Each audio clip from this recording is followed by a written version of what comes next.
Hello again, I hope you're enjoying this. This is John Keedwell of the Epics Academy and the Epics Vision Academy, making moving pictures on a DSLR stills camera. This is video 5 of the sequence. Let's go straight into it.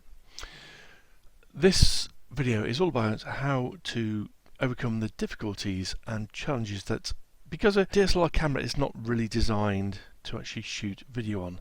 So it's a stills camera that can shoot video, and because of that there's a few things you need to look out for. And it's not to say you don't shoot on a DSLR camera, but because I've seen some amazing stuff from various people, there are a few things you need to look at when you actually shoot on the camera now.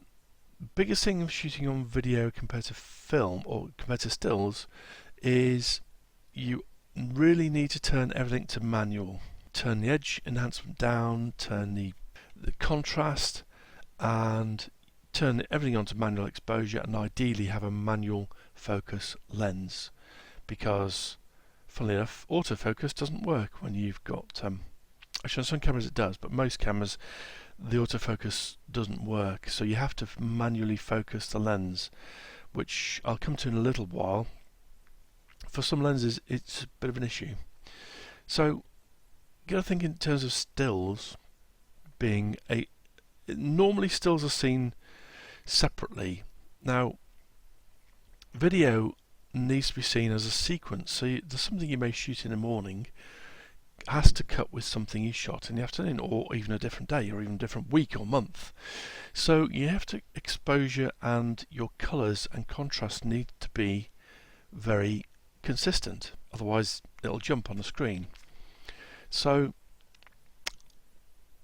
you have to expose very accurately, and this is one of the things that obviously unless you turn off the automatic exposure you'll get a problem where I use this as an example where you have a black leopard here and a big white screen mainly with black writing on it. If you were to try and expose on automatic this black leopard, the predominance of the screen is actually white, so the camera would actually look at it and think, oh, this is very bright, so I'll actually stop down the lens, and the leopard would be a black mush of nothing. You might just see his eyes and his whiskers and that's about it, but all the detail of his fur, which hopefully you can see now by the time this gets compressed into a video, on the screen I'm looking at now you can see all the detail of his fur and the whiskers and his ears and his eyes. So ultimately the camera will automatically expose for itself.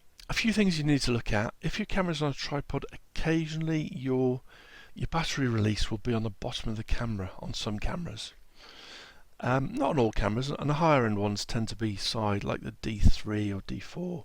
It actually comes at the side of the camera, but on some of them you have to watch that, because you may be in the middle of a setup and you want to change your battery, and you need to take the camera off the rig to change the battery, or ideally you run it off a separate battery power supply. Another thing which may not be obvious when you first see them, but a DSLR camera is actually quite hard to handhold for lengthy periods and keep it still. A stills camera is designed to be brought up to your eye from wherever you're holding it, take a picture and then put down on a strap or put in your bag or whatever.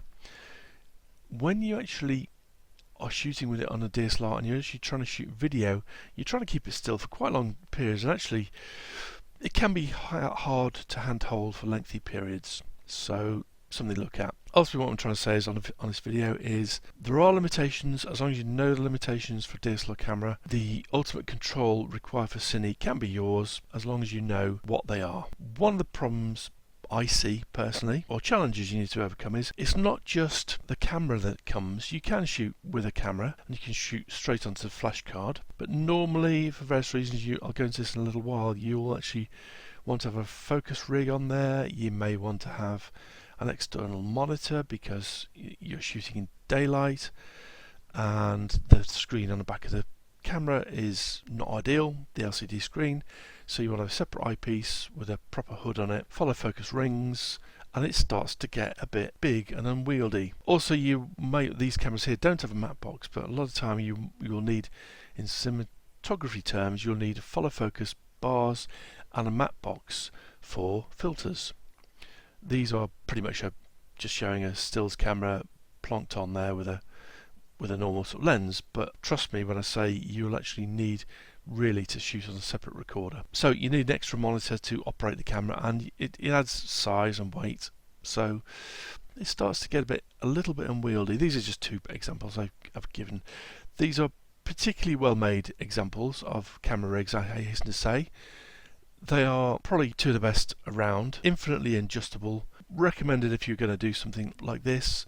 Go handheld, but of course adds weight. So that's it for this video. Hopefully I'll see you in the membership site at the Epix Vision Academy, where I have hundreds of articles and I go into much more depth in there, and if you have a problem I will teach you something about shooting on any kind of video camera, from the smallest up to the Red Epic and beyond. So hopefully see you there, or stage 32. If you don't know about the stage 32, there's my profile there. I shall see you on the next video. Thank you very much for listening and watching.